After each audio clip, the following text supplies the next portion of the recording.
എല്ലാവർക്കും നമസ്കാരം. ഇന്ന് നമ്മൾ സംസാരിക്കാൻ പോകുന്നത് ഇന്ത്യയിലെ ഏറ്റവും പ്രധാനപ്പെട്ട രണ്ട് ഭരണതലവന്മാരെക്കുറിച്ചാണ്, പ്രധാനമന്ത്രിയും മുഖ്യമന്ത്രിയും. അപ്പോൾ ഇവരെ എങ്ങനെയാണ് നിയമിക്കുന്നത്, എന്തൊക്കെയാണ് ഇതിനാവശ്യമായ യോഗ്യതകൾ, നമുക്കൊന്ന് വിശദമായിട്ട് നോക്കാം. നമ്മളെപ്പോഴും കേൾക്കുന്ന പദവികളാണ് പ്രധാനമന്ത്രിയുടേതും മുഖ്യമന്ത്രിയുടേതും, അല്ലേ? നമ്മുടെ ജനാധിപത്യത്തിലെ ഏറ്റവും അധികാരമുള്ള സ്ഥാനങ്ങളാണിവ. പക്ഷേ എപ്പോഴെങ്കിലും ചിന്തിച്ചിട്ടുണ്ടോ, ഇവരെ ആരാണ് നിയമിക്കുന്നത്? എങ്ങനെയാണ് അവർ ആ സ്ഥാനത്തേക്ക് എത്തുന്നത്? നമുക്ക് അതിന്റെ നിയമവശങ്ങളിലേക്ക് ഒന്ന് കടന്നു ചെല്ലാം. ഈ നിയമനങ്ങളുടെ എല്ലാം അടിസ്ഥാനം എന്ന് പറയുന്നത് നമ്മുടെ ഭരണഘടന തന്നെയാണ്. ഭരണഘടനയിലെ ആർട്ടിക്കിൾ 75 വളരെ വ്യക്തമായി പറയുന്നുണ്ട്, പ്രധാനമന്ത്രിയെ നിയമിക്കേണ്ടത് രാഷ്ട്രപതിയാണെന്ന്. ഇനി ഇതേ കാര്യം സംസ്ഥാനങ്ങളിലേക്ക് വരുമ്പോൾ ആർട്ടിക്കിൾ 164 അനുസരിച്ച് മുഖ്യമന്ത്രിയെ നിയമിക്കുന്നത് ഗവർണറാണ്. അപ്പോൾ സിമ്പിളായി പറഞ്ഞാൽ, കേന്ദ്രത്തിൽ രാഷ്ട്രപതിക്കുള്ള അതേ അധികാരമാണ് ഈ കാര്യത്തിൽ സംസ്ഥാനങ്ങളിൽ ഗവർണർക്കുള്ളത്. ശരി, അപ്പോൾ രാഷ്ട്രപതിക്കും ഗവർണർക്കും നിയമിക്കാമെന്ന് നമ്മൾ കണ്ടു. എന്നുവെച്ച് അവർക്കിഷ്ടമുള്ള ആരെ വേണമെങ്കിലും നിയമിക്കാൻ പറ്റുമോ? ഇല്ല. അവിടെയാണ് നമ്മുടെ പാർലമെന്ററി ജനാധിപത്യത്തിലെ ഏറ്റവും പ്രധാനപ്പെട്ട ഒരു കീഴ്വഴക്കം വരുന്നത്. ഇതിനെയാണ് മെജോറിറ്റി പാർട്ടി റൂൾ എന്ന് പറയുന്നത്. അതായത് ലോക്സഭയിലോ അല്ലെങ്കിൽ സംസ്ഥാന നിയമസഭയിലോ ഏതു പാർട്ടിക്കാണോ വ്യക്തമായ ഭൂരിപക്ഷം കിട്ടുന്നത്, ആ പാർട്ടിയുടെ നേതാവിനെയാണ് യഥാക്രമം പ്രധാനമന്ത്രിയായും മുഖ്യമന്ത്രിയായും നിയമിക്കേണ്ടത്. ഇതാണ് അടിസ്ഥാന തത്വം. പക്ഷേ കാര്യങ്ങൾ എപ്പോഴും ഇത്ര ലളിതമാകണമെന്നില്ല, അല്ലേ? ഒരു തെരഞ്ഞെടുപ്പ് കഴിഞ്ഞപ്പോൾ ഒരു പാർട്ടിക്കും ഒറ്റയ്ക്ക് ഭൂരിപക്ഷം കിട്ടിയില്ലെങ്കിലോ, അതായത് ഒരു തൂക്കുസഭയാണ് നിലവിൽ വരുന്നതെങ്കിൽ എന്തു സംഭവിക്കും? ആരായിരിക്കും സർക്കാർ രൂപീകരിക്കുന്നത്? നമുക്ക് നോക്കാം ആ സാഹചര്യത്തെ എങ്ങനെയാണ് കൈകാര്യം ചെയ്യുന്നതെന്ന്. ഈ ഒരു സാഹചര്യത്തിലാണ് രാഷ്ട്രപതിക്കും ഗവർണർക്കും അവരുടെ ഡിസ്ക്രിഷണറി പവർ അഥവാ വിവേചനാധികാരം ഉപയോഗിക്കാൻ കഴിയുന്നത്. അതായത് ആർക്കും ഭൂരിപക്ഷമില്ലാത്ത ഒരവസ്ഥയിൽ ആർക്കാണ് സഭയിൽ ഭൂരിപക്ഷം തെളിയിക്കാൻ ഏറ്റവും കൂടുതൽ സാധ്യതയുള്ളത് എന്ന് വിലയിരുത്തി ഒരു തീരുമാനമെടുക്കാൻ രാഷ്ട്രപതിക്കും ഗവർണർക്കും കഴിയും. അവർക്ക് വിശ്വാസമുള്ള ഒരു നേതാവിനെ സർക്കാർ ഉണ്ടാക്കാനായി ക്ഷണിക്കാം. ഇത് വളരെ നിർണായകമായൊരു അധികാരമാണ്. സാധാരണയായി ഈ വിവേചനാധികാരം ഉപയോഗിക്കുമ്പോൾ അതിന് ചില നടപടിക്രമങ്ങളൊക്കെയുണ്ട്. ആദ്യത്തെ പടി ഏറ്റവും കൂടുതൽ സീറ്റുകൾ നേടിയ, അതായത് ഏറ്റവും വലിയ ഒറ്റക്കക്ഷിയുടെ നേതാവിനെ സർക്കാർ രൂപീകരിക്കാൻ ക്ഷണിക്കുക എന്നതാണ്. ഇനി അവർക്കതിന് സാധിക്കുന്നില്ലെങ്കിൽ തിരഞ്ഞെടുപ്പിന് ശേഷം ഒന്നിച്ചു ചേർന്ന് ഒരു സഖ്യം രൂപീകരിച്ചാൽ ആ സഖ്യത്തിന്റെ നേതാവിനെയും ക്ഷണിക്കാം. പക്ഷേ ഏറ്റവും പ്രധാനപ്പെട്ട ഒരു കണ്ടീഷനുണ്ട്. ഇങ്ങനെ നിയമിക്കപ്പെടുന്ന വ്യക്തി നിശ്ചിത സമയത്തിനുള്ളിൽ, സാധാരണയായി 1 മാസത്തിനുള്ളിൽ, സഭയിൽ തനിക്ക് ഭൂരിപക്ഷമുണ്ടെന്ന് തെളിയിച്ചിരിക്കണം. അത് നിർബന്ധമാണ്. ഓക്കെ, ഇനി നമുക്ക് യോഗ്യതയുടെ കാര്യത്തിലേക്ക് വരാം. ഒരു പ്രധാനമന്ത്രിയോ മുഖ്യമന്ത്രിയോ ആകണമെങ്കിൽ ഏതെങ്കിലും ഒരു നിയമനിർമ്മാണ സഭയിൽ അംഗമായിരിക്കണം. കേന്ദ്രത്തിൽ അത് ഒന്നുകിൽ ലോക്സഭ അല്ലെങ്കിൽ രാജ്യസഭ ആകാം. സംസ്ഥാനങ്ങളിലാണെങ്കിൽ അത് നിയമസഭയോ ഇനി ലെജിസ്ലേറ്റീവ് കൗൺസിൽ ഉള്ള സംസ്ഥാനമാണെങ്കിൽ അവിടെയോ ആകാം. എന്നിരുന്നാലും ഒരു പൊതുവായ കീഴ്വഴക്കമനുസരിച്ച് ജനങ്ങൾ നേരിട്ട് വോട്ട് ചെയ്ത് തിരഞ്ഞെടുക്കുന്ന ലോവർ ഹൗസിലെ, അതായത് ലോക്സഭയിലെയും നിയമസഭയിലെയും നേതാക്കൾക്കാണ് സാധാരണയായി മുൻഗണന ലഭിക്കാറ്. അപ്പോൾ സ്വാഭാവികമായും ഒരു ചോദ്യം വരാം, അല്ലേ? പാർലമെന്റിലോ നിയമസഭയിലോ അംഗമല്ലാത്ത ഒരാൾക്ക് പ്രധാനമന്ത്രിയോ മുഖ്യമന്ത്രിയോ ആകാൻ കഴിയുമോ? ഉത്തരം കഴിയും. അതാണ് അതിലെ രസകരമായ കാര്യം. പക്ഷേ അവിടെ ഒരു നിബന്ധനയുണ്ട്. അങ്ങനെ അധികാരമേൽക്കുന്ന വ്യക്തി 6 മാസത്തിനുള്ളിൽ ഏതെങ്കിലും ഒരു സഭയിലേക്ക് തിരഞ്ഞെടുക്കപ്പെട്ടിരിക്കണം. അല്ലാത്തപക്ഷം 6 മാസം പൂർത്തിയാവുമ്പോൾ അവർക്ക് ആ പദവി നഷ്ടപ്പെടും. അപ്പോൾ നമ്മൾ ഇതുവരെ സംസാരിച്ച കാര്യങ്ങൾ പെട്ടെന്നൊന്ന് ഓടിച്ചു നോക്കിയാലോ? പ്രധാനമന്ത്രിയെ നിയമിക്കുന്നത് രാഷ്ട്രപതി, മുഖ്യമന്ത്രിയെ നിയമിക്കുന്നത് ഗവർണർ. ഇതാണ് നിയമിക്കുന്ന അതോറിറ്റി. പ്രധാന തത്വമെന്ന് പറയുന്നത് മെജോറിറ്റി പാർട്ടിയുടെ നേതാവിനെ നിയമിക്കുക എന്നതാണ്. ഭൂരിപക്ഷമില്ലാത്ത സാഹചര്യത്തിൽ ഒരു എക്സെപ്ഷനുണ്ട്. അതാണ് ഡിസ്ക്രിഷണറി പവർ ഉപയോഗിക്കുന്നത്. പിന്നെ യോഗ്യതയുടെ കാര്യം. സഭാംഗമല്ലെങ്കിൽ പോലും അധികാരമേൽക്കാം. പക്ഷേ 6 മാസത്തിനുള്ളിൽ അംഗത്വം നേടിയിരിക്കണം. കണ്ടില്ലേ, കേന്ദ്രത്തിലായാലും സംസ്ഥാനങ്ങളിലായാലും നിയമനത്തിന്റെ അടിസ്ഥാനപരമായ കാര്യങ്ങൾ ഏറെക്കുറെ സമാനമാണ്. അപ്പോൾ നമ്മൾ കണ്ടു, ഒരു വശത്ത് ഭരണഘടന നൽകുന്ന വളരെ കൃത്യമായ നിയമങ്ങൾ, മറുവശത്ത് കാലങ്ങളായി രാഷ്ട്രീയ സാഹചര്യങ്ങൾക്കനുസരിച്ച് രൂപപ്പെട്ടു വന്ന ചില കീഴ്വഴക്കങ്ങൾ. ഇവ രണ്ടും ചേരുമ്പോഴാണ് നമ്മുടെ ഈ സംവിധാനം പ്രവർത്തിക്കുന്നത്. ഇന്ത്യയെപ്പോലെ ഇത്രയധികം വൈവിധ്യങ്ങളുള്ള ഒരു ജനാധിപത്യ രാജ്യത്ത് ഒരു സുസ്ഥിരമായ ഭരണം ഉറപ്പാക്കുന്നതിൽ ഈ നിയമങ്ങളുടെയും കീഴ്വഴക്കങ്ങളുടെയും സന്തുലിതാവസ്ഥയ്ക്ക് എത്രത്തോളം പങ്കുണ്ട്? ഇതൊന്ന് ചിന്തിച്ചു നോക്കേണ്ട കാര്യമല്ലേ? ഇന്ത്യൻ ഭരണ സംവിധാനത്തിലെ ഏറ്റവും ശക്തമായ 2 പദവികളാണ് പ്രധാനമന്ത്രിയുടേതും മുഖ്യമന്ത്രിയുടേതും. കേന്ദ്രത്തിൽ പ്രധാനമന്ത്രി, സംസ്ഥാനങ്ങളിൽ മുഖ്യമന്ത്രി. അപ്പോൾ ഈ രണ്ട് പദവികളും തമ്മിൽ നമ്മുടെ ഭരണഘടനയുടെ കണ്ണിൽ എന്തൊക്കെ സാമ്യതകളാണുള്ളത്? നമുക്ക് ഇതിലേക്കൊന്ന് ആഴത്തിലിറങ്ങിച്ചെല്ലാം. അപ്പോ നമ്മുടെ മുന്നിലുള്ള പ്രധാന ചോദ്യം ഇതാണ്: ഈ അധികാരത്തിലേക്ക് ഒരാൾ എങ്ങനെയാണ് വരുന്നത്? വന്നാൽ തന്നെ അവരുടെ കാലാവധി എന്താണ്? ശമ്പളം ആരാണ് തീരുമാനിക്കുന്നത്? ഈ ചോദ്യങ്ങൾക്കെല്ലാമുള്ള ഉത്തരമാണ് നമ്മളിന്ന് നോക്കാൻ പോകുന്നത്. ഒരു പ്രധാനമന്ത്രിയോ മുഖ്യമന്ത്രിയോ ആയി ചുമതലയേൽക്കുന്നതിന്റെ ആദ്യത്തെ കടമ്പ എന്ന് പറയുന്നത് ഒരു സത്യപ്രതിജ്ഞയാണ്. ഇത് വെറുമൊരു ചടങ്ങ് മാത്രമല്ല കേട്ടോ. ഇത് രാജ്യത്തോടും ഇവിടുത്തെ ജനങ്ങളോടുമുള്ള ഒരു ഭരണഘടനാപരമായ ഉറപ്പാണ്. അപ്പോ ഈ സത്യപ്രതിജ്ഞയെ നമുക്ക് രണ്ടായിട്ട് തിരിക്കാം. ഒന്നാമത്തത് ഓത്ത് ഓഫ് ഓഫീസ്, അതായത് തന്റെ കർത്തവ്യങ്ങൾ പക്ഷപാതമില്ലാതെ ഭരണഘടനയ്ക്കനുസരിച്ച് ചെയ്യുമെന്നുള്ള ഉറപ്പ്. രണ്ടാമത്തത് ഓത്ത് ഓഫ് സീക്രസി, അതായത് ഔദ്യോഗികമായി അറിയുന്ന രഹസ്യങ്ങൾ പുറത്തുവിടില്ല എന്നുള്ള പ്രതിജ്ഞ. ഇവിടെയാണ് രസകരമായൊരു കാര്യം. ഈ സത്യവാചകം ആരാണ് ചൊല്ലിക്കൊടുക്കുന്നത്? പ്രധാനമന്ത്രിക്ക് അത് രാഷ്ട്രപതിയാണ്. അതേസമയം ഒരു മുഖ്യമന്ത്രിക്ക് അത് അതാത് സംസ്ഥാനത്തെ ഗവർണറും. അതായത് കേന്ദ്രത്തിലെ ഭരണഘടനാ തലവൻ പ്രധാനമന്ത്രിക്കും സംസ്ഥാനത്തെ ഭരണഘടനാ തലവൻ മുഖ്യമന്ത്രിക്കും സത്യവാചകം ചൊല്ലിക്കൊടുക്കുന്നു. വളരെ കൃത്യമായൊരു ഘടനയാണിത്. ഈ വാക്കുകൾക്ക് എത്രത്തോളം ആഴമുണ്ടെന്ന് നോക്കൂ. വെറുതെ പറയുന്ന വാക്കുകളല്ല ഇതൊന്നും. രാജ്യത്തിന്റെ പരമാധികാരം സംരക്ഷിക്കുമെന്നും എല്ലാ ജനങ്ങളെയും ഒരുപോലെ കാണുമെന്നുമുള്ള ഒരു വലിയ ഉറപ്പാണിതിലൂടെ നൽകുന്നത്. അവരുടെ ഓരോ തീരുമാനത്തെയും നയിക്കേണ്ട അടിസ്ഥാന തത്വങ്ങൾ. ശരി, സത്യപ്രതിജ്ഞയുടെ കാര്യം നമ്മൾ കണ്ടു. ഇനി അടുത്ത പ്രധാനപ്പെട്ട ചോദ്യം: കാലാവധി. പ്രധാനമന്ത്രിയുടെയും മുഖ്യമന്ത്രിയുടെയും ടേം എത്ര വർഷമാണ്? ഇത് നമ്മൾ വിചാരിക്കുന്നത്ര സിമ്പിൾ അല്ല കേട്ടോ. പൊതുവെ എല്ലാവരും പറയും 5 വർഷമെന്ന്, അല്ലേ? എന്നാൽ സത്യത്തിൽ ഭരണഘടനയനുസരിച്ച് പ്രധാനമന്ത്രിക്കോ മുഖ്യമന്ത്രിക്കോ കൃത്യമായ ഒരു കാലാവധി നിശ്ചയിച്ചിട്ടില്ല. അതെന്താ അങ്ങനെ? നമുക്ക് നോക്കാം. അവിടെയാണ് ഭരണഘടനയിലെ ഈ ഒരു വാക്ക് നമ്മൾ ശ്രദ്ധിക്കേണ്ടത്. പ്ലെഷർ ഓഫ് ദ പ്രസിഡന്റ്, അല്ലെങ്കിൽ സംസ്ഥാനത്താണെങ്കിൽ പ്ലെഷർ ഓഫ് ദ ഗവർണർ. ഇത് കേൾക്കുമ്പോൾ രാഷ്ട്രപതിയുടെയോ ഗവർണറുടെയോ വ്യക്തിപരമായ ഇഷ്ടം എന്നൊന്നും തെറ്റിദ്ധരിക്കരുത്. ഇതിനൊരു ടെക്നിക്കൽ അർത്ഥമുണ്ട്, അതും ജനാധിപത്യവുമായി നേരിട്ട് ബന്ധമുള്ള ഒരർത്ഥം. അപ്പോ എന്താണ് ഈ പ്ലെഷർ എന്നതുകൊണ്ട് ഉദ്ദേശിക്കുന്നത്? സിമ്പിളായി പറഞ്ഞാൽ സഭയുടെ ഭൂരിപക്ഷം. പ്രധാനമന്ത്രിക്ക് ലോക്സഭയിലും മുഖ്യമന്ത്രിക്ക് നിയമസഭയിലും ഭൂരിപക്ഷ പിന്തുണ ഉള്ളിടത്തോളം കാലം അവർക്ക് ആ പദവിയിൽ തുടരാം. എപ്പോഴാണോ ആ ഭൂരിപക്ഷം നഷ്ടപ്പെടുന്നത്, അപ്പോൾ അവരുടെ കാലാവധി തീർന്നു. ഒന്നുകിൽ രാജിവെക്കണം, അല്ലെങ്കിൽ രാഷ്ട്രപതിക്കോ ഗവർണർക്കോ അവരെ പുറത്താക്കാം. അപ്പോൾ രാഷ്ട്രപതിയുടെ പ്രീതി എന്നത് യഥാർത്ഥത്തിൽ ലോക്സഭയുടെ പ്രീതിയാണ്. ഓക്കെ, അപ്പൊ സത്യപ്രതിജ്ഞയായി, കാലാവധിയായി. ഇനി അടുത്തത് ശമ്പളം. ആരാണ് ഇവരുടെ ശമ്പളവും മറ്റ് ആനുകൂല്യങ്ങളും ഒക്കെ തീരുമാനിക്കുന്നത്? അതും ഭരണഘടനയിൽ വളരെ വ്യക്തമായി പറയുന്നുണ്ട്. ഇവിടെയും നമ്മൾ നേരത്തെ കണ്ട അതേ പാറ്റേൺ ആവർത്തിക്കുന്നത് കാണാം. പ്രധാനമന്ത്രിയുടെ ശമ്പളം തീരുമാനിക്കുന്നത് ഇന്ത്യൻ പാർലമെന്റാണ്. ഒരു മുഖ്യമന്ത്രിയുടെ ശമ്പളവും മറ്റ് ആനുകൂല്യങ്ങളും തീരുമാനിക്കാനുള്ള അധികാരം അതാത് സംസ്ഥാനത്തെ നിയമസഭകൾക്കാണ്. ഈയൊരു തത്വത്തെയാണ് നമ്മൾ parliamentary and state legislative determination എന്ന് പറയുന്നത്. പേര് കേട്ട് പേടിക്കേണ്ട, സംഭവം വളരെ ലളിതമാണ്. എക്സിക്യൂട്ടീവിന്റെ ശമ്പളം തീരുമാനിക്കുന്നത് ലെജിസ്ലേച്ചറാണ്. അതായത് ജനങ്ങൾ തെരഞ്ഞെടുത്ത പ്രതിനിധികൾ സർക്കാരിന്റെ തലപ്പത്തിരിക്കുന്നവരുടെ പ്രതിഫലം തീരുമാനിക്കുന്നു. ശരി, നമ്മൾ ഇത്രയും നേരം പറഞ്ഞ കാര്യങ്ങൾ, അതായത് സത്യപ്രതിജ്ഞ, കാലാവധി, ശമ്പളം, ഇവയെല്ലാം നമുക്ക് പെട്ടെന്നൊന്ന് ഓടിച്ചു നോക്കിയാലോ? ഒരുമിച്ചു കാണുമ്പോൾ കാര്യങ്ങൾ കൂടുതൽ വ്യക്തമാകും. നോക്കൂ, സത്യപ്രതിജ്ഞയുടെ കാര്യത്തിൽ പ്രധാനമന്ത്രിക്ക് രാഷ്ട്രപതിയും മുഖ്യമന്ത്രിക്ക് ഗവർണറും. കാലാവധിയുടെ കാര്യത്തിലോ രണ്ടുപേർക്കും സ്ഥിരമല്ല, സഭയിലെ ഭൂരിപക്ഷത്തെ ആശ്രയിച്ചിരിക്കും. ഇനി ശമ്പളം, അതും അതേപോലെ തന്നെ. കേന്ദ്രത്തിൽ പാർലമെന്റും സംസ്ഥാനത്ത് നിയമസഭയും തീരുമാനിക്കുന്നു. ഈ സമാനത നമ്മുടെ ഭരണ സംവിധാനത്തിന്റെ ഒരു അടിസ്ഥാന സ്വഭാവമാണ്. അപ്പോ ഈ 3 കാര്യങ്ങളിലും കേന്ദ്രത്തിലും സംസ്ഥാനത്തും ഏതാണ്ട് ഒരേപോലത്തെ നിയമങ്ങളാണെന്ന് നമുക്ക് മനസ്സിലായി. ഇത് യാദൃശ്ചികമായി സംഭവിച്ച ഒന്നല്ല. ഇതിനു പിന്നിലൊരു വലിയ തത്വമുണ്ട്. അപ്പോ നമ്മൾ സ്വയം ചോദിക്കേണ്ട ഒരു ചോദ്യമുണ്ട്.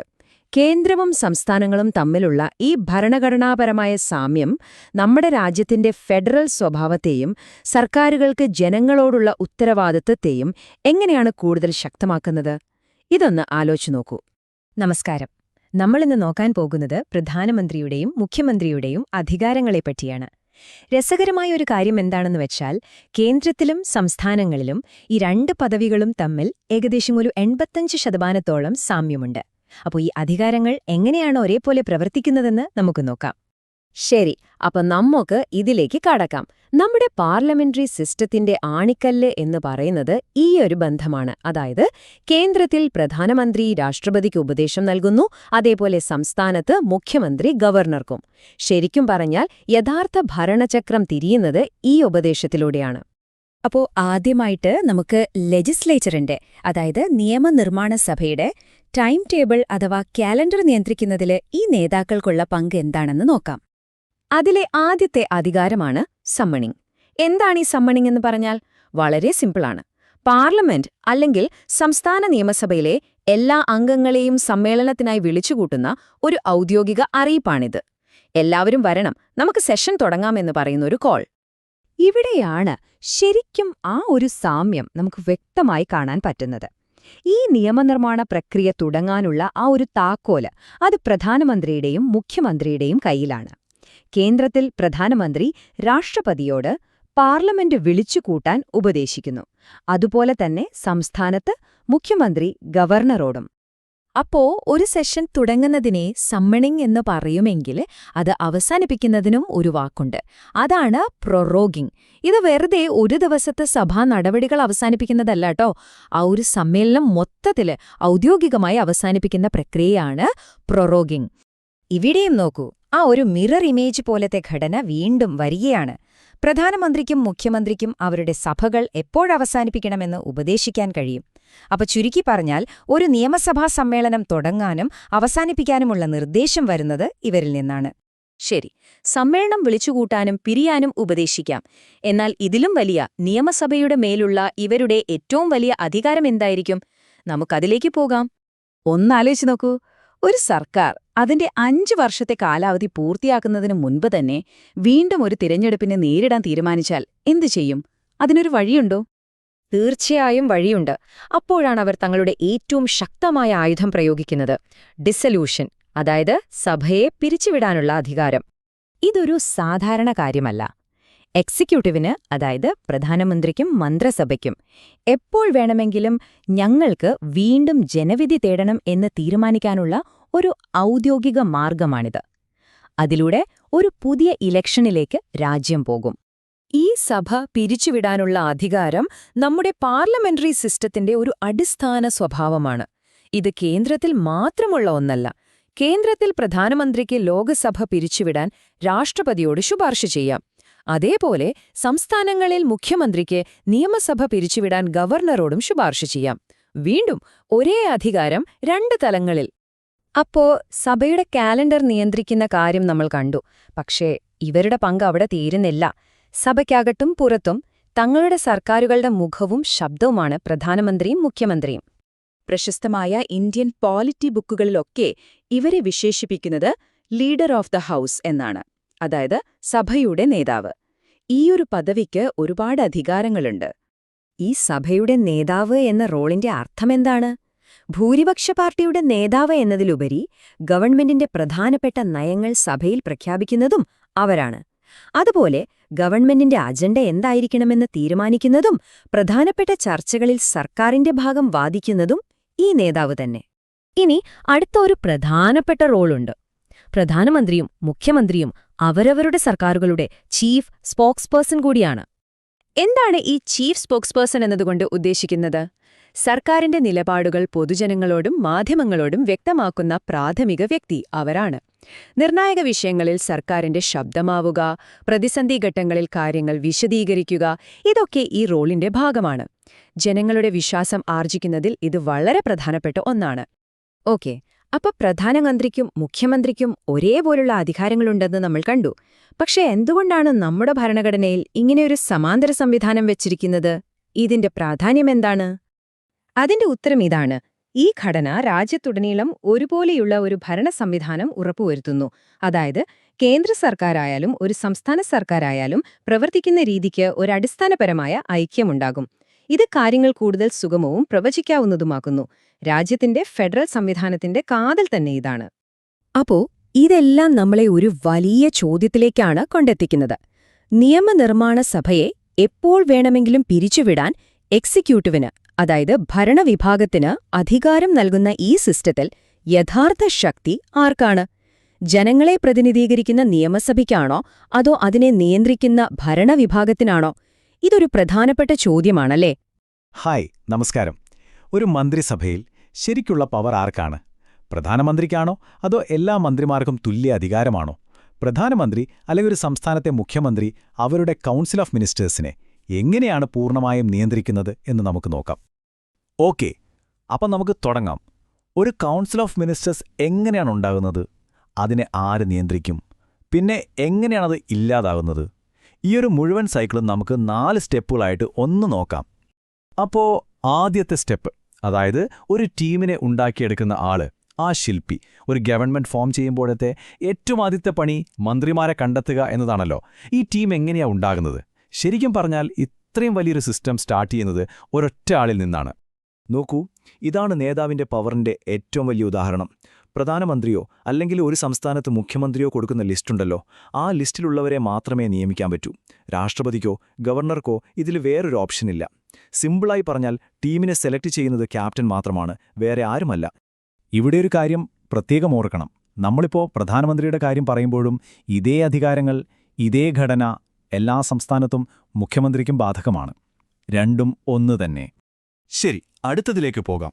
ടീമിനെ തിരഞ്ഞെടുത്തു. ഇനി അടുത്ത ചോദ്യം എന്താ? ആര് ഏത് ഡിപ്പാർട്ട്മെന്റ് നോക്കും? ആരായിരിക്കും ധനകാര്യമന്ത്രി? ആരായിരിക്കും ആഭ്യന്തരമന്ത്രി? ഈ തീരുമാനം ആരാണ് എടുക്കുക? അതും നമ്മുടെ നേതാവ് തന്നെ. ഇതൊരിക്കലും ഒരു തവണ എടുക്കുന്ന തീരുമാനമല്ല കേട്ടോ. പ്രധാനമന്ത്രിക്ക് അല്ലെങ്കിൽ മുഖ്യമന്ത്രിക്ക് എപ്പോൾ വേണമെങ്കിലും മന്ത്രിമാരുടെ വകുപ്പുകൾ തീരുമാനിക്കാം. അതിനെയാണ് നമ്മൾ പോർട്ട്ഫോളിയോ ആലൊക്കേഷൻ എന്ന് പറയുന്നത്. അതുപോലെ തന്നെ എപ്പോൾ വേണമെങ്കിലും ഈ വകുപ്പുകൾ അങ്ങോട്ടും ഇങ്ങോട്ടും മാറ്റുകയും ചെയ്യാം. അതിനാണ് റീഷഫിൾ എന്ന് പറയുന്നത്. ഒരു മന്ത്രിയോട് രാജിവെക്കാൻ പറയാനോ അല്ലെങ്കിൽ അവരെ പുറത്താക്കാൻ പ്രസിഡന്റിനോട് ശുപാർശ ചെയ്യാനുള്ള അധികാരവും നേതാവിനുണ്ട്. അപ്പോൾ ഇത്രയൊക്കെ പവറുള്ള ഒരാളെ നമ്മൾ എന്ന് പേര് വിളിക്കും? പണ്ട് മുതലേ ഉപയോഗിക്കുന്ന ഒരു ലാറ്റിൻ വാക്കുണ്ട്, പ്രൈമസ് ഇന്റർപെറസ്. പക്ഷെ ആ വാക്ക് ഇന്നത്തെ കാലത്ത് കറക്റ്റാണോ? നമുക്ക് നോക്കാം. പ്രീമുസ് ഇന്റർ പാരസ്, അതിന്റെ അർത്ഥം തുല്യരിൽ ഒന്നാമനെന്നാണ്. അതായത് ബാക്കി എല്ലാ മന്ത്രിമാരും തുല്യരാണ്, അതിൽ ഒന്നാമൻ അല്ലെങ്കിൽ ലീഡറാണ് പ്രധാനമന്ത്രി എന്ന്. കേൾക്കാൻ നല്ല ഭംഗിയുണ്ടല്ലേ? പക്ഷേ നമ്മളിപ്പോൾ കണ്ട അധികാരങ്ങളൊക്കെ വെച്ച് നോക്കുമ്പോൾ പ്രധാനമന്ത്രി ബാക്കിയുള്ളവരെ പോലെ വെറുമൊരു തുല്യനാണെന്ന് തോന്നുന്നുണ്ടോ? പണ്ട് ലോർഡ് മോർലിയെപ്പോലെയുള്ള രാഷ്ട്രീയ നിരീക്ഷകർ വരെ ഈയൊരു വാക്ക് ഉപയോഗിച്ചിട്ടുണ്ട്. അദ്ദേഹം പറഞ്ഞത് പ്രധാനമന്ത്രി പ്രൈമസ് ഇന്റർപേരസ് ആണെങ്കിലും ആ സ്ഥാനം അസാധാരണവും സവിശേഷവുമായ അധികാരമുള്ള ഒന്നാണെന്നാണ്. അതായത് തുല്യനാണ്, പക്ഷേ കുറച്ചുകൂടി പവർഫുള്ളാണ്. പക്ഷേ ആ പഴയ ഐഡിയയൊക്കെ ഇപ്പം മാറി. ജെന്നിങ്സിനെ പോലുള്ള പുതിയ ചിന്തകർ പറയുന്നത് തുല്യരിൽ ഒന്നാമൻ എന്നൊക്കെ പറയുന്നത് പ്രധാനമന്ത്രിയുടെ അധികാരത്തെ വളരെ കുറച്ചു കാണലാണ് എന്നാണ്. അവരുടെ ഉപമ കേൾക്കണം. പ്രധാനമന്ത്രി എന്ന് പറയുന്നത് ഗ്രഹങ്ങൾക്ക് നടുവിലുള്ള സൂര്യനാണ്. ബാക്കി എല്ലാ മന്ത്രിമാരും ആ സൂര്യനെ ചുറ്റിക്കറങ്ങുന്ന ഗ്രഹങ്ങൾ മാത്രം. ആ ഒരൊറ്റ സൂര്യനില്ലെങ്കിൽ പിന്നെ ആ സൗരയൂഥം തന്നെയില്ല. ഈ സൂര്യൻ എന്ന് പറയുന്ന ഐഡിയയോട് ചേർന്ന് നിൽക്കുന്ന ഒരു വിശേഷണമാണ് നമ്മുടെ ആദ്യ പ്രധാനമന്ത്രി പണ്ഡിറ്റ് നെഹ്റുവും നൽകിയത്. അദ്ദേഹം പറഞ്ഞത് പ്രധാനമന്ത്രി സർക്കാരിന്റെ തായ്വേര് ആണ് എന്നാണ്. അതായത് എല്ലാത്തിനെയും ഒരുമിച്ച് നിർത്തുന്ന ആ പ്രധാനപ്പെട്ട ഭാഗം.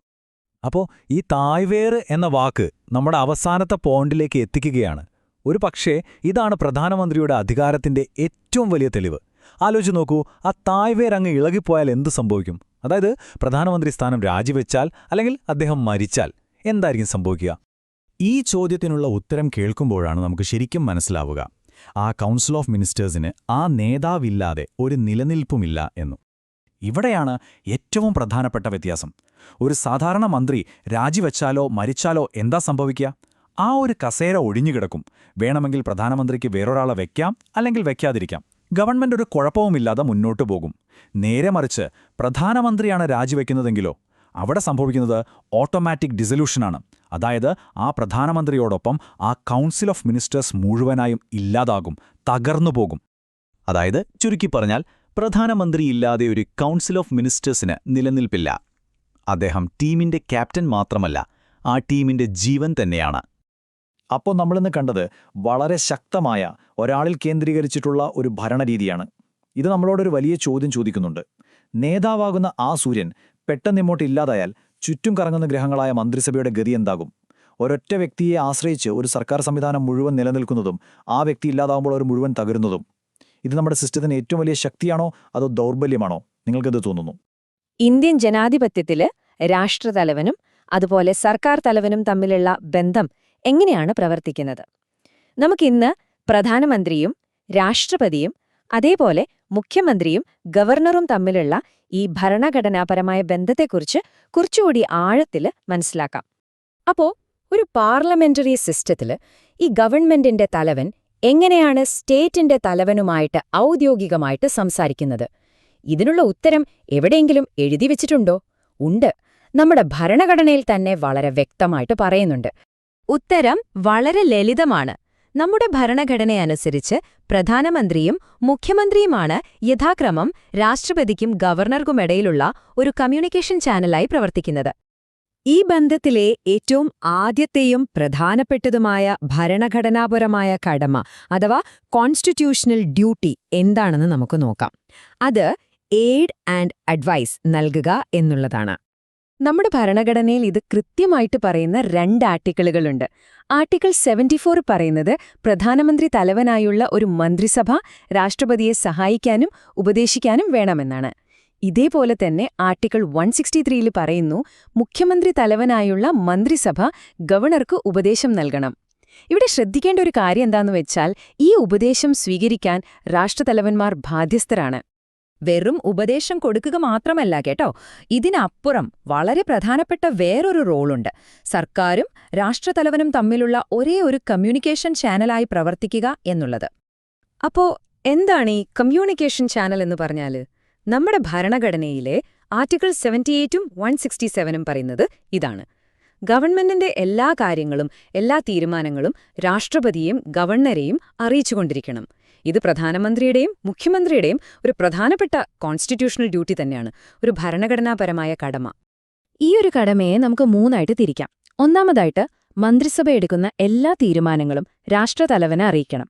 രണ്ടാമത് രാഷ്ട്രപതിയോ ഗവർണറോ എന്തെങ്കിലും വിവരം ചോദിച്ചാൽ അതവർക്ക് കൊടുക്കണം. ഇനി മൂന്നാമത്തേത്, ഏതെങ്കിലും ഒരു മന്ത്രി ഒറ്റയ്ക്കൊരു തീരുമാനം എടുത്തു എന്ന് കരുതുക. അത് മന്ത്രിസഭ മുഴുവൻ ചർച്ച ചെയ്യണമെന്ന് രാഷ്ട്രപതിക്ക് തോന്നിയാൽ അങ്ങനെ ചെയ്യാൻ പ്രധാനമന്ത്രിയോട് ആവശ്യപ്പെടാം. ഈയൊരു റോളിന്റെ പ്രാധാന്യം എത്രത്തോളം ഉണ്ടെന്ന് പണ്ഡിറ്റ് ജവഹർലാൽ നെഹ്റുവിന്റെ ഒരു വാക്കിൽ തന്നെയുണ്ട്. അദ്ദേഹം പറഞ്ഞത് പ്രധാനമന്ത്രിയാണ് ഗവൺമെന്റിന്റെ അച്ചുതണ്ട് എന്നാണ്. അതായത് ആ കമ്മ്യൂണിക്കേഷൻ ലിങ്ക് അത്രയും നിർണായകമാണ്. ശരി, ഇനി നമുക്ക് മൂന്നാമത്തെ പ്രധാനപ്പെട്ട ചുമതലയിലേക്ക് കടക്കാം. രാജ്യത്തെ വളരെ പ്രധാനപ്പെട്ട തസ്തികകളിലേക്ക് ആളുകളെ നിയമിക്കുന്നതിൽ ഉപദേശം നൽകുക എന്നുള്ളതാണത്. ഇപ്പോ കേന്ദ്രത്തിന്റെ കാര്യം നോക്കിയാൽ പ്രധാനമന്ത്രിയാണ് രാഷ്ട്രപതിക്ക് ഉപദേശം കൊടുക്കുന്നത്. ആർക്കൊക്കെ വേണ്ടിയാണെന്നറിയോ? Attorney general, controller and auditor general അഥവാ CAG, UPSCയുടെ ചെയർമാനും മെമ്പർമാരും, ഇലക്ഷൻ കമ്മീഷണർമാർ, ഫിനാൻസ് കമ്മീഷൻ, ഇങ്ങനെ പോകുന്നു ആ ലിസ്റ്റ്. ഇതേ ഒരു സിസ്റ്റം അതേപോലെ തന്നെ നമ്മുടെ സംസ്ഥാനങ്ങളിലുമുണ്ട്. അവിടെ മുഖ്യമന്ത്രിയാണ് ഗവർണർക്ക് ഉപദേശം കൊടുക്കുന്നത്. ആരുടെയൊക്കെ കാര്യത്തിലാണെന്നോ? Advocate general, state public service കമ്മീഷന്റെ ചെയർമാനും അംഗങ്ങളും, പിന്നെ സംസ്ഥാന ഇലക്ഷൻ കമ്മീഷണർ, അങ്ങനെ. അപ്പൊ നിങ്ങൾക്കിപ്പോ ഒരു ഐഡിയ കിട്ടിയിട്ടുണ്ടാവും, കേന്ദ്രത്തിലും സംസ്ഥാനത്തും ഏതാണ്ട് ഒരേപോലത്തെ ഒരു സിസ്റ്റമാണ് പ്രവർത്തിക്കുന്നത്. നമുക്കതൊന്ന് ചുരുക്കത്തിൽ നോക്കാം, അല്ലേ? ഈ ടേബിൾ നോക്കിയാൽ സംഭവം ക്ലിയർ ആകും. കണ്ടില്ലേ? എയ്ഡ് ആൻഡ് അഡ്വൈസ് കൊടുക്കുന്ന കാര്യം, വിവരങ്ങൾ അറിയിക്കുന്ന കാര്യം, പ്രധാനപ്പെട്ട നിയമനങ്ങളിൽ ഉപദേശം കൊടുക്കുന്ന കാര്യം, ഇതിലെല്ലാം കേന്ദ്രത്തിലും സംസ്ഥാനത്തിലും ഒരേ ഘടനയാണ്. ആർട്ടിക്കിളുകളുടെ നമ്പർ മാറുന്നു എന്നേയുള്ളൂ, പക്ഷെ ആ ആശയം, ആ സ്പിരിറ്റ് ഒന്ന് തന്നെയാണ്. നമ്മുടെ പാർലമെന്ററി സിസ്റ്റം എത്ര കൃത്യമായാണ് ഡിസൈൻ ചെയ്തിരിക്കുന്നത് എന്നതിന്റെ നല്ലൊരു ഉദാഹരണമാണിത്. ഓക്കെ, അപ്പോ ഭരണഘടന അനുസരിച്ച് വിവരങ്ങളെല്ലാം സുഗമമായി ഒഴുകിപ്പോകാൻ വേണ്ടിയുള്ളൊരു ഡിസൈനാണിത്. സംശയമൊന്നുമില്ല. പക്ഷെ ഒരു ചോദ്യമുണ്ട്. രാഷ്ട്രീയം കളത്തിലിറങ്ങുമ്പോൾ ഈ ഔദ്യോഗിക ബന്ധങ്ങൾ ചിലപ്പോഴൊക്കെ പരീക്ഷിക്കപ്പെടാറില്ലേ? അപ്പോ എന്ത് സംഭവിക്കും? അതൊരു വലിയ ചോദ്യം തന്നെയാണ്. നമസ്കാരം, എല്ലാവർക്കും സ്വാഗതം.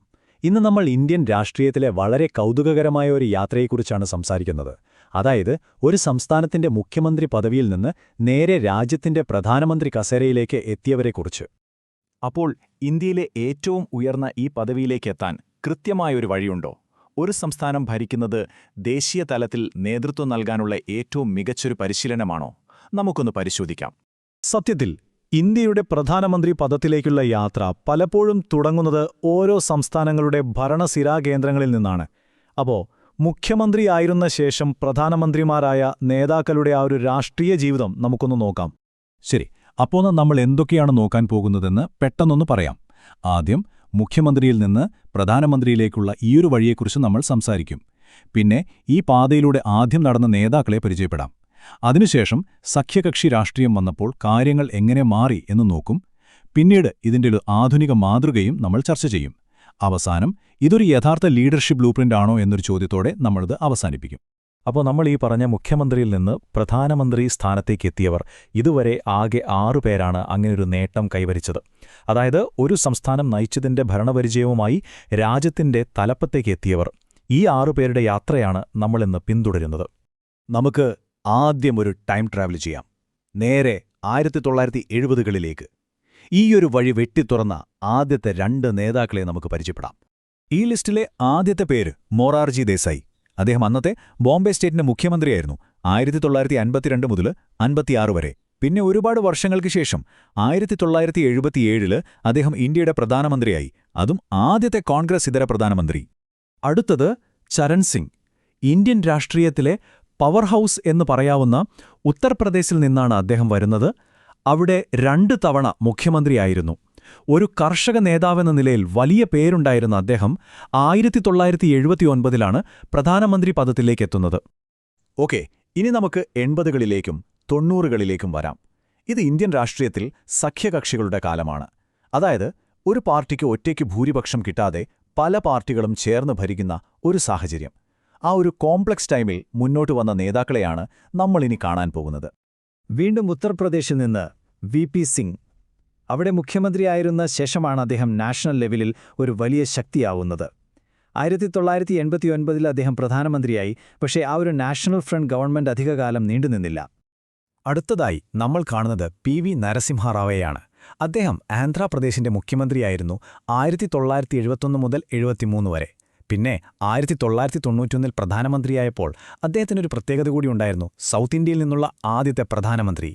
ST ദേവേഗൌഡയുടെ കേസ് കുറച്ചുകൂടി ഇൻട്രസ്റ്റിംഗ് ആണ്. കാരണം 1996 യുണൈറ്റഡ് ഫ്രണ്ട് ഗവൺമെന്റിനെ നയിക്കാൻ അദ്ദേഹത്തെ തിരഞ്ഞെടുത്തപ്പോൾ അദ്ദേഹം കർണാടകയുടെ സിറ്റിംഗ് ചീഫ് മിനിസ്റ്റർ ആയിരുന്നു.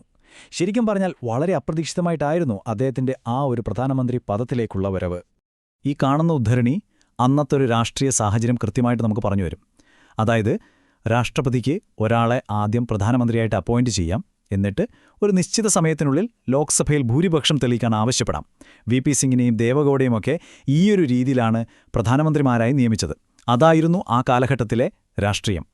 ഇനി നമ്മൾ വരുന്നത് ഏറ്റവും ലേറ്റസ്റ്റ് ഉദാഹരണത്തിലേക്കാണ്. ഇതിനെ ഒരുപക്ഷേ ഈയൊരു പാതയുടെ മോഡേൺ ബ്ലൂപ്രിന്റ് എന്ന് തന്നെ നമുക്ക് വിളിക്കാം. ഈ സ്ക്രീനിൽ കാണുന്ന നമ്പർ കണ്ടോ? 4. ഈയൊരു സംഖ്യ വളരെ പ്രധാനപ്പെട്ടതാണ്. അടുത്തതായി നമ്മൾ സംസാരിക്കാൻ പോകുന്ന നേതാവ് മുഖ്യമന്ത്രിയായിരുന്ന ടേമുകളുടെ എണ്ണമാണിത്. അതെ, നമ്മൾ സംസാരിക്കുന്നത് നരേന്ദ്രമോദിയെക്കുറിച്ചാണ്. 2001 തുടങ്ങി 2014 വരെ തുടർച്ചയായി 4 തവണ ഗുജറാത്തിന്റെ മുഖ്യമന്ത്രി. ആ ഒരു വലിയ ഭരണപരിചയവുമായാണ് അദ്ദേഹം 2014 രാജ്യത്തിന്റെ പ്രധാനമന്ത്രി പദത്തിലേക്കെത്തുന്നത്. ശരി, അപ്പോൾ നമ്മൾ ഈ 6 പേരുടെ കഥ കണ്ടു. ഇനി ഇതെല്ലാം കൂടി നമുക്കൊരൊറ്റ ടേബിളിൽ പെട്ടെന്നൊന്ന് നോക്കാം, ഒരു സമ്മറി പോലെ. നോക്കൂ, ഈ ടേബിളിലെല്ലാം ക്ലിയറാണ്. Morarji Desai, Charan Singh, VP Singh, PV Narasimha Rao, HD ദേവേഗൌഡ, പിന്നെ നരേന്ദ്രമോദി. അവരാരൊക്കെ, ഏത് സ്റ്റേറ്റിൽ നിന്ന് വരുന്നു, എപ്പോഴാണ് പ്രധാനമന്ത്രിയായതെന്നെല്ലാം ഇതിൽ കാണാം.